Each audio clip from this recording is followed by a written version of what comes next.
Y aquí estamos, una vez más, en esta tercera entrega que le pensamos infligir a todos los teleescuchas de Alpargatas y Libros. Alpargatas y Libros, programa que me toca hablar primero a mí, Eric Calcaño, pero con la inestimable y filosófica ayuda aquí de Julián Fava, a mi izquierda, a la derecha de su pantalla, señora, en EVA TV, la comunidad organizada más importante de la Argentina. Sí, porque este canal no se queda solo en Buenos Aires, este canal recorre todos los territorios de la patria y hace vibrar a través de las ondas hertzianas y todo el éter lo que nosotros queremos como peronismo en este momento y en este lugar, aquí y ahora.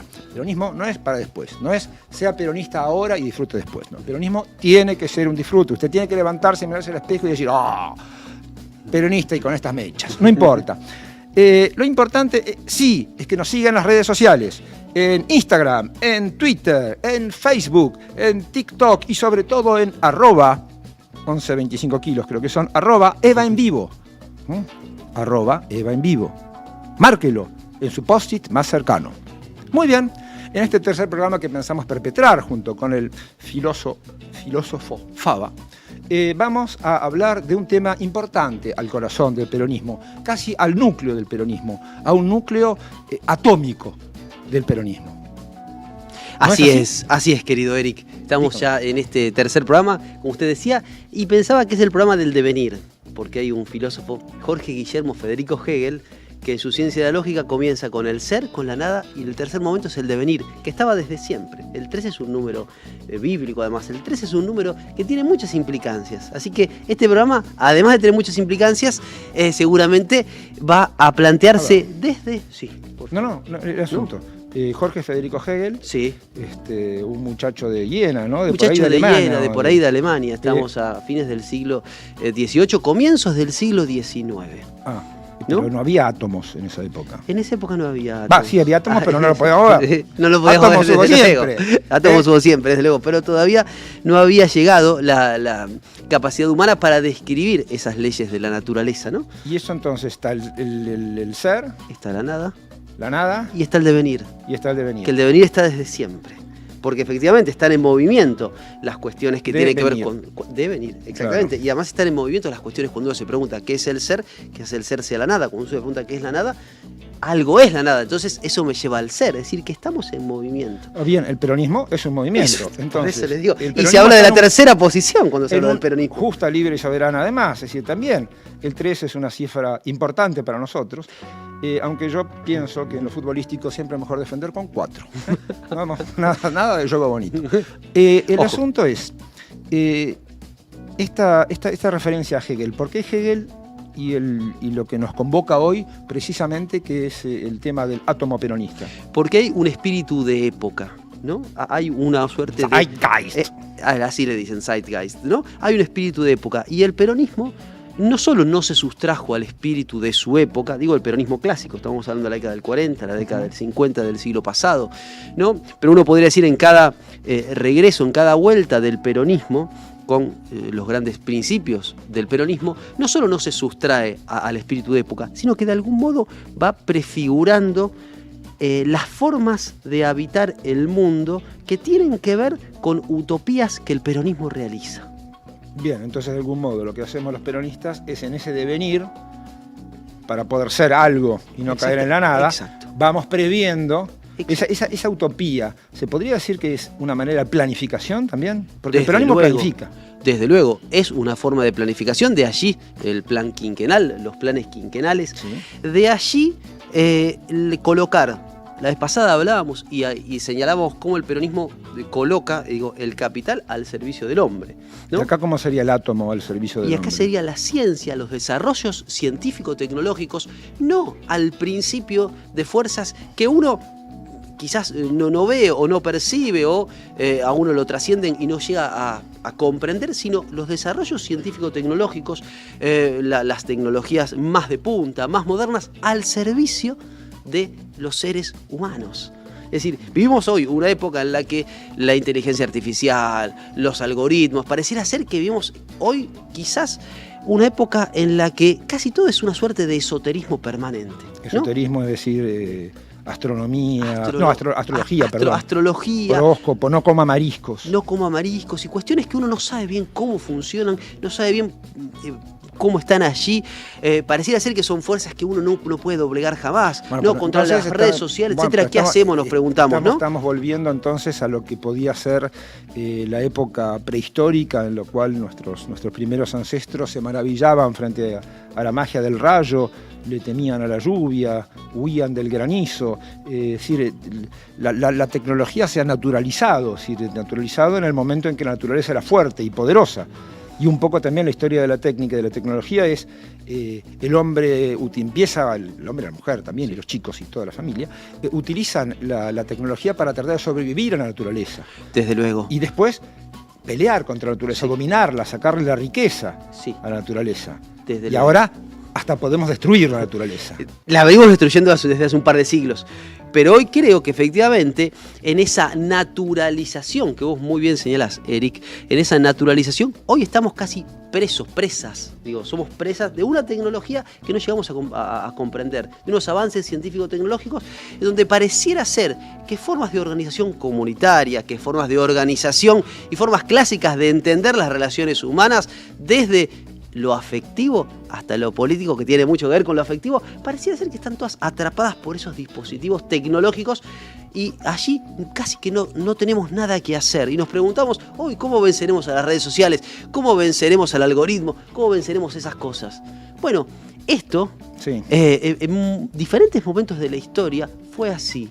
Y hubo en la década del 50 del siglo pasado una fuerte convicción de que la energía atómica iba a resolver todos los problemas, pero en particular algunos, que es lo que tenían que ver ya desde la década del 40. Ustedes saben, la Segunda Guerra Mundial, el proyecto Manhattan en los Estados Unidos, la bomba atómica, etcétera, iba a resolver los problemas de la humanidad terminando con el mal. Bueno, resolvió la Segunda Guerra Mundial. Eso sí lo resolvió. Ahora bien, en Asia, no en ahora bien, en el caso precisamente del peronismo, el peronismo fue un momento, ¿cómo describir este momento en particular? Tomó la tecnología 45-50, el vínculo con la tecnología, con los desarrollos científico-tecnológicos. Bueno, estuvo en el centro de las políticas del peronismo el desarrollo científico-tecnológico y lo que podemos llamar una utopía tecnológica. Colocar los avances de la ciencia y de la tecnología al servicio del pueblo, que el pueblo se los apodere, que el pueblo los tome para sí. Si usted me permite, querido Eric, podemos ver algunas imágenes de una revista, quizás podemos verla, mire, ese es el número 2 de Mundo Atómico. Mundo Atómico. Pídala a su kiosquero amigo.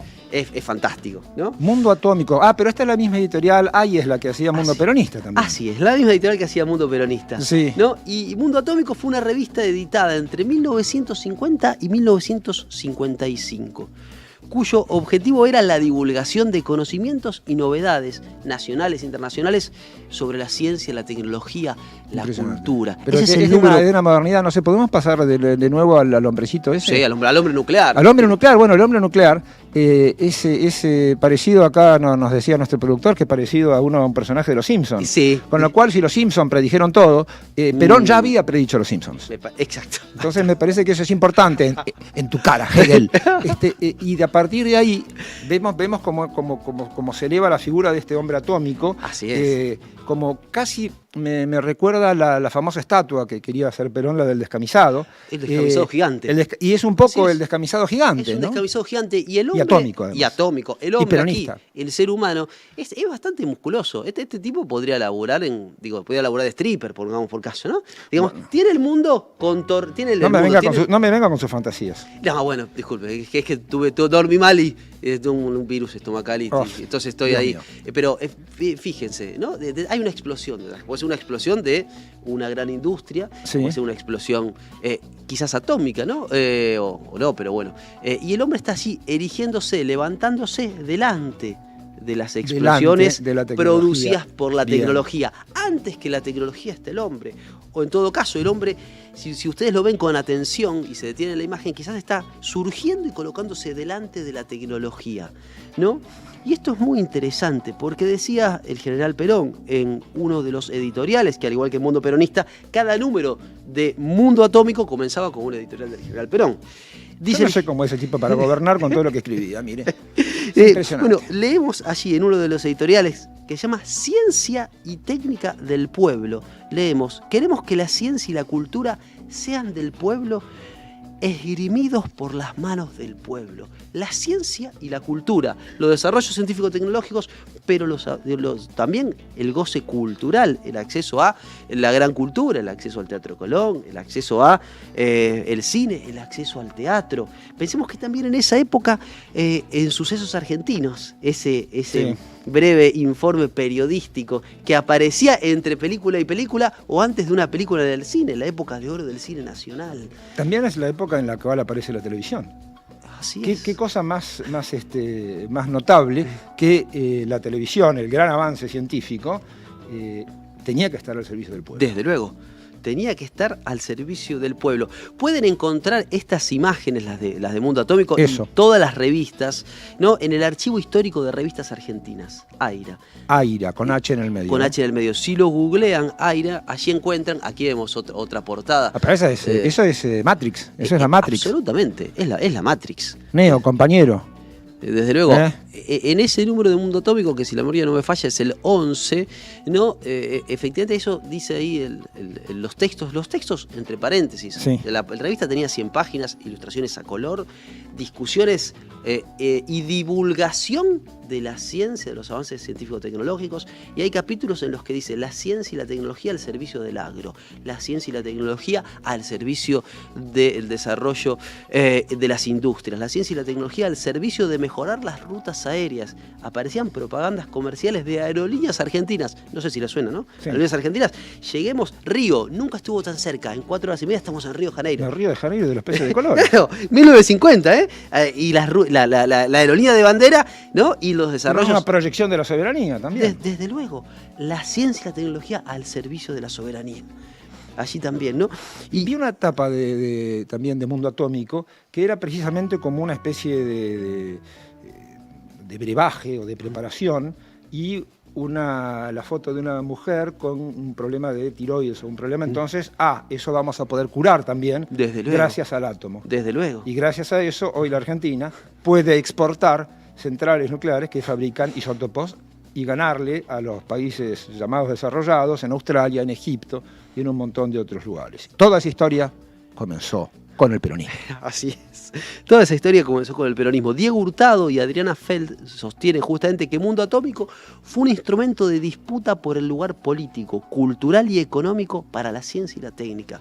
Político, cultural, económico para la ciencia y la técnica. El agro, la industria, la energía, la salud, la soberanía, la defensa y los recursos naturales en nuestro territorio, en la plataforma marina o en la zona antártica, aparecen materializados en esta revista, dicen Diego Hurtado y Adriana Feld, Sí. en instituciones o grandes eventos.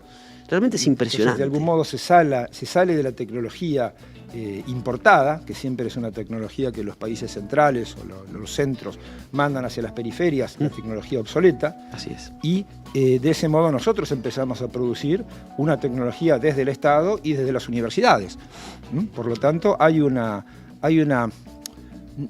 nacionalización, no sé si sería la palabra que usaría, la popularización, La democratización. la democratización está, Desde la luego. democratización de todas las con toda la institucionalidad de esa ciencia y de esa tecnología que, bueno, también nos dio el Pulqui, Así es. entre un montón de otros avances tecnológicos que aún sorprenden. Hace poco hubo una desgracia en Estados Unidos que había un puente de acero y se pasó un barco y el puente se cayó. Y la televisión de la oligarquía, entonces habló con un ingeniero argentino establecido en Estados Unidos y preguntó, ¿por qué se cayó el puente? Porque no lo hizo un ingeniero argentino. Porque los ingenieros argentinos tienen una reputación mundial. Mundial. Y además me consta porque tengo amigos ingenieros que trabajan para el extranjero y si es un ingeniero argentino, Tomá. Claro. Si es de la UBA. Sí, si es de la UBA, los no. físicos Si es- argentinos. Si es Digo, uno de la pensemos. universidad pública. Sí, claro. Los físicos argentinos tienen una reputación mundial. Bueno. El desarrollo de la física en Argentina, que es también de estos años, cuando se crea ¿Cómo? la Comisión Nacional de Energía Atómica, perdón, primero era la Dirección Nacional de Energía Sí. Atómica, luego será la Comisión Nacional de Energía Atómica, ¿no? Y hay algo muy interesante de esto que estamos conversando, querido Eric, y es precisamente la palabra universidad. Porque en varios números de la revista Mundo Atómico aparece el tema de la universidad. Es decir, Es decir, la universidad en Argentina, hasta el peronismo, era pública, pero entre otras cosas era arancelada. sí, paga. Se pagaba para ir a la universidad pública. Era para una élite. 1947, Ley Guardo. Se sanciona una ley universitaria que, entre otras cosas, reemplaza a la ley universitaria de 1885, la ley Avellaneda, que solo tenía 4 artículos, que legitimaba que a la universidad iba la élite, Sí. simplemente. 1947, una ley de avanzada, que, como dice el general Perón, en uno de los editoriales de Mundo Peronista, de Mundo Atómico. de Mundo Atómico, Boom. se han creado 14 facultades. La matrícula ha subido de 56.000 estudiantes a casi 100.000. En los primeros 3 años de universidad, sin arancelamiento. Y además, la universidad comienza a estar al servicio de un modelo de país, de un modelo que va a desarrollar la industria, de un modelo que va a reemplazar su proceso de sustitución de importación. Usted hablaba del pulqui. ¿Dónde se fabricaba el pulqui? Aquí en Córdoba, la provincia de Córdoba. Se fabricaba enteramente allí. Entonces, Julián, esa utopía tecnológica se corporizaba. Absolutamente. Se hacía cuerpo. Se hacía... De la utopía pasaba al proyecto, pasaba a la realización. pasaba a la realización. Mejor que utopizar es realizar. Mejor que devenir es ser. Es el presente. Brillante. ¿No? Cerremos el programa, nos vamos todos. Mejor que devenir es ser. ¿No? En tu cara, Sartre. En tu cara, hablaba, ¿no? En tu cara.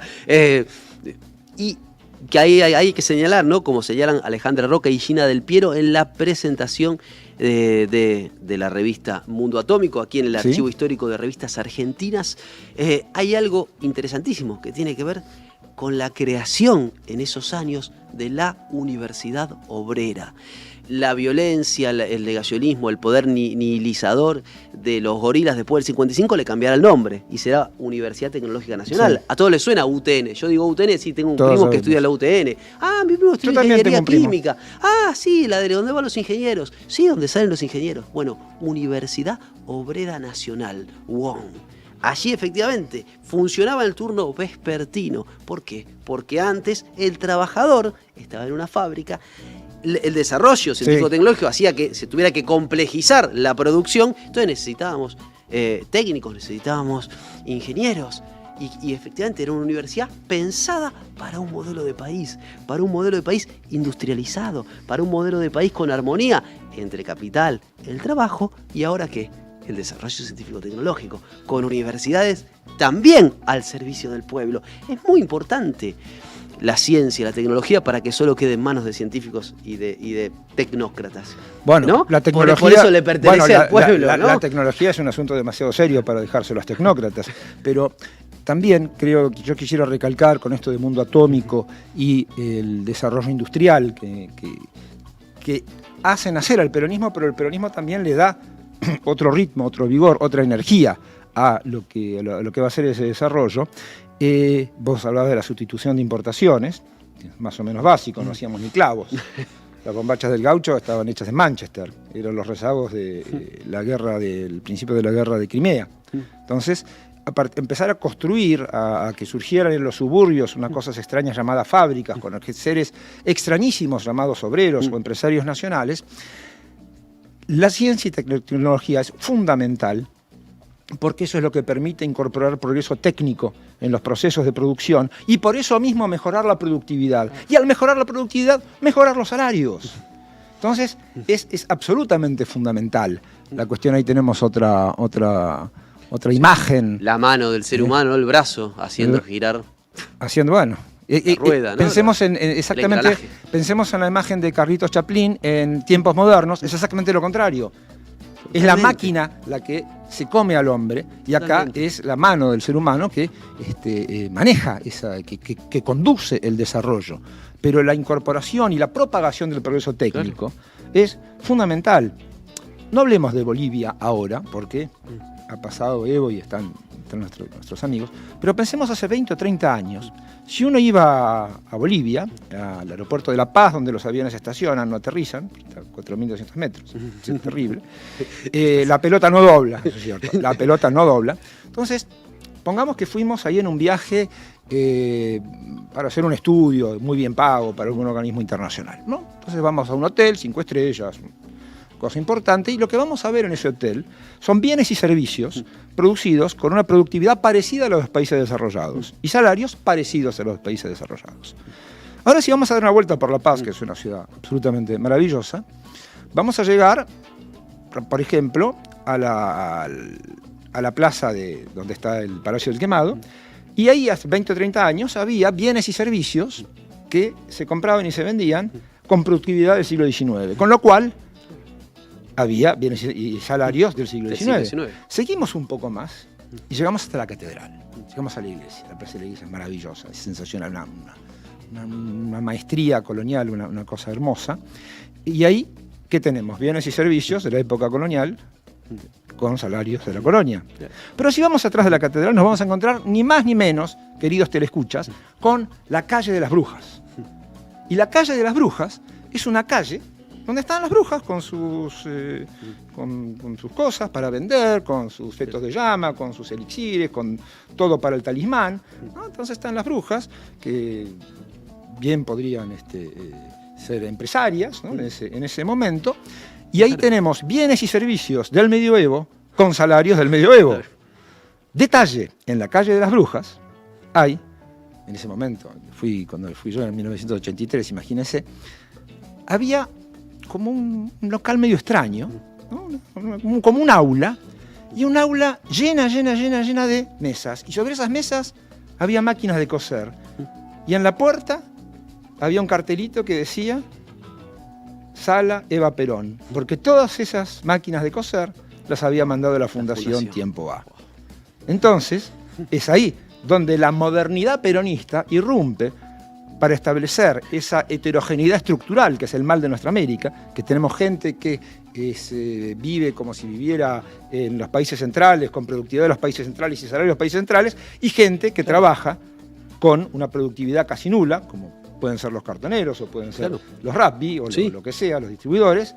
Entonces, y al mismo tiempo tenemos diferentes épocas que conviven. Entonces, cuando yo lo escucho, pienso que la ciencia y tecnología en la visión peronista es juntar la productividad, aumentar la productividad de todos los sectores. Absolutamente, absolutamente. Y en ese sentido, Eric, me parece que efectivamente lo que está haciendo la intervención de Perón y la intervención del gobierno en las cuestiones de ciencia y tecnología es sustraer la lógica del mercado. Es decir, la ciencia y la tecnología son como la educación, no pueden tener un precio que lo fije el mercado. Porque si lo fija el mercado, efectivamente, ese precio será para esos que estaban en el hotel 5 estrellas que lo pueden pagar. Es decir, se convierte la educación, se convierte la ciencia, se convierte la tecnología en una mercancía más.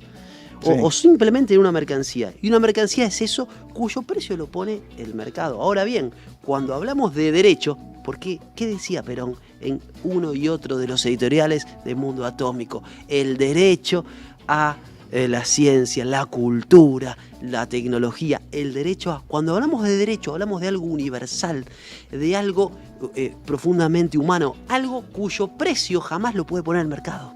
Porque si lo pone el mercado, efectivamente, habrá algunos que puedan acceder y quizás la mayoría no. Y va a haber una enorme diferencia de productividad, ergo de salarios. Exactamente, ergo de salarios. Es lo que usted dice, Julián, es que la ciencia es un derecho de los pueblos y es una obligación de los gobiernos. Absolutamente, absolutamente. Eso hace parte de lo que hablábamos el otro día del contrato social también. Absolutamente, absolutamente, Eric, absolutamente. Y aquí, traje un libro que quería mostrar porque me parece realmente este es un programa de libros, aunque no es un programa de libros, Alpargatas y Libros, Plantear utopías. La conformación del campo científico-tecnológico nuclear en Argentina, 1950-1955, de Zulma del Valle Mar Sorati, editado por, así se dice, Editorial Siccus en 2011. Una editorial amiga también, sí, bien amiga, compañera. Saludamos a Manuquian.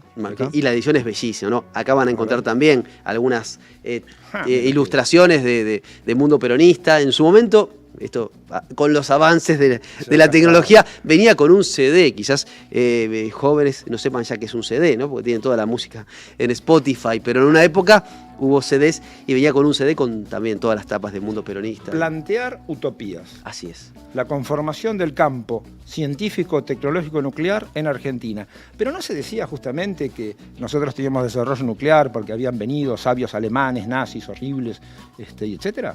Los científicos alemanes, cuando termina la Segunda Guerra, van a la Unión Soviética, van a los Estados Unidos y algunos vienen a la Argentina. La gran mayoría fueron a los Estados Unidos y fueron a la Unión Soviética. La Unión Soviética y los Estados Unidos, países en donde los estados planifican, más allá, en su momento la Unión Soviética, cuando existía la Unión Soviética, ¿no? Estábamos en la década del 40, en la década del 50 del siglo pasado. Estados que planificaban, como planificaba la Argentina. Claro. Como planificaba la Argentina, y usted mencionó el Pulqui. El sí. Pulqui, efectivamente, era el avión a chorro de propulsión, más veloz de la época, que competía con el MiG-16 y con el Sabre. Y con el Sabre, así es. Y era un desarrollo, efectivamente, de avanzada. Bueno, es la época esa del proyecto Manhattan en los Estados Unidos. Sí. Argentina lo tratará de emular con el proyecto Huemul, ¿no? Con Richter, ¿no? Que esa experiencia no saldrá del todo bien, pero no obstante ello, algunos científicos vinieron a la Argentina, como, insisto, la mayoría fueron a Rusia. Von Braun, el señor que hacía los B1 y los B2 para bombardear Londres, es un héroe nacional en Estados Unidos, el tipo que mandó a la gente a la luna. Claro, exacto. No, digamos, pero lo que había detrás era un Estado que efectivamente venga para acá y que planificaba, ¿no? Del mismo modo que lo hacían Rusia, del mismo modo que lo hacían los Estados Unidos. Pero ¿sabe dónde se refugiaron? Justamente que estábamos hablando de Alemania y Hegel. ¿Sabe dónde se refugió la mayor cantidad de criminales de guerra nazis? ¿En dónde? República Federal Alemana. Ahí fue. Se quedaron, simplemente. Porque si bien hubo desnazificación en la República Democrática Alemana, es decir, en la zona de ocupación soviética, no hubo desnazificación en las zonas de ocupación británica, americana y francesa. Quisiera, sobre el tema de Richter, traer a colación una pequeña anécdota, que es que en un momento Perón anuncia que descubrió la fusión del átomo. Que todavía no se descubrió, pero la fusión del átomo es lo que da la energía gratis y eterna, ¿no?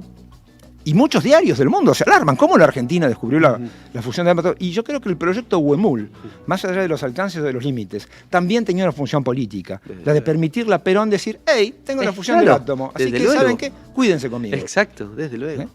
Así es. También había un uso político para defender nuestra soberanía nacional. Sí. Absolutamente. Del mismo modo que la forma del peronismo de proyectarse al mundo, digamos, pensemos el cine, ¿no? Sí. O pensemos las Olimpiadas, o pensemos, digamos, el deporte también entendido como un bien social. Porque la vez pasada hablamos a propósito de la libertad y la propiedad, que la propiedad tiene un rol social o una función social. Bueno, tiene una función social el arte, tiene una función social la cultura, tiene una función social el deporte. En ese sentido, también la Argentina se proyectaba al mundo con equipos que iban más allá de lo futbolístico. No era solo fútbol, ¿no? Que nos encanta y tanto. Digo, tenía que ver con muchas disciplinas. Bueno, ¿no? También en lo que vemos en nuestros campeones, que salen todos de clubes de barrio, de un origen extremadamente humilde. No salen de sociedades anónimas. Y no salen de sociedades anónimas. El pobre Rouen en Francia fue privatizado, ahora pasó de segunda a tercera. No funciona. Es decir, eso de intentar captar lo público para hacerlo privado, ese negocio en el cual nos quieren embarcar ahora estos llamados libertarios, es la destrucción de la sociedad. Por eso el idioma es lo que decimos nosotros, la violencia, el nihilismo. Y es una ciencia que es una caja negra que siempre nos venden las cosas, y la incapacidad de fabricar vacunas, la incapacidad de terminar con el CAREM, que es el reactor argentino que empezó con el peronismo, otra vez en el 73, y el plan trienal, ese desarrollo que permite alimentar ciudades de 100.000, de 120.000 personas, modulares. Claro. Y ahora se está hablando de eso en todo el mundo, y la Argentina ya está en el 90% del proyecto. Está mucho más avanzado, por ejemplo, que el Reino Unido. Bueno, no digo eso porque si no voy a dar ideas para que se lo regalen. Bueno, van a vender IMSA. Entonces, destruir la ciencia argentina es liquidar la obligación del Estado y cercenar el derecho del pueblo. Sí, destruir la soberanía. Exactamente. De algún modo. Y se publicita, Eric, mientras te escuchaba, pensaba que desde el llamado neoliberalismo y desde estas corrientes liberal-libertarias, de las que algún día podremos también mencionar como, sí. bueno, Perón vamos ya... a hacer una autopsia. Vamos a hacer una autopsia, eso, hay que hacer una autopsia. Sí. ¿Cómo se, con más convicción teológica, casi que argumentos y pruebas fehacientes, se publicita lo privado, ¿no? Con el objetivo de privatizar lo público? No sé si se entiende. Se publicita lo privado es súper eficiente, súper eficaz. Caíste en la escuela pública, caíste en la salud pública, ¿no? Pensemos, algún día también hablemos de salud, no en la época de Perón, ¿no? Carrillo, por Dios. Carrillo, Ramón Carrillo, ¿no? Hablemos algún día de eso, ¿no? Se publicita lo privado con el fin de privatizar lo público, ¿no? Una vez más, de convertir al derecho en una mercancía, algo que tenga un precio, que lo pueda pagar, que lo puede pagar. Claro, porque para ellos, donde hay un derecho, surge un negocio. Pero fijémonos en esta cuestión de que están petrificando lo tecnológico, lo están elevando a un nivel de religión y que es indiscutido, ¿no? Y a partir de ahí, con un cierto darwinismo, o elegidos y réprobos, como cuando escuchamos a este señor Kravitz diciendo que la cabeza de una persona sin techo es distinta, o que González Fraga decía, no, los pobres también son distintos. Digo, hay un racismo de clase en todo esto, que es nada más que clasismo, en el fondo. Así que, absolutamente. De todos modos, ya creo que el tiempo es cruel, así es la teleradiodifusión, y entonces nos queda ya para despedirnos. No sé si me hace la vez de la victoria el compañero productor, o si me dicen que son 2 minutos, pero el peronismo sirve para todo. También sirve para medir el tiempo. Yo lo que me quedo es que tenemos el ser, la nada, el devenir, y gracias a la ciencia y la tecnología, y gracias al pueblo del peronismo, nosotros podemos evitar la nada y utilizar el devenir para poder ser. Y que la ciencia y la tecnología aumenta la productividad, se distribuya en todo el cuerpo social y de ese modo tener obreros bien pagos y empresarios felices, porque nosotros creemos efectivamente que todos tenemos que ser felices y que no es necesario irse a un lado o mostrar su riqueza para efectivamente ser feliz en un país justo, libre y soberano. En este programa Alpargatas y Libros, donde seguimos esperando a Mariana Gras, estamos aquí con el filósofo, el compañero Julián Fava. Mi nombre es Eric Calcaño. No se olviden de inscribirse en las redes sociales, en la comunidad organizada más importante del streaming mundial, ¿sí? Porque el peronismo está para grandes cosas y la semana que viene los quiero ver ahí. Muchas gracias.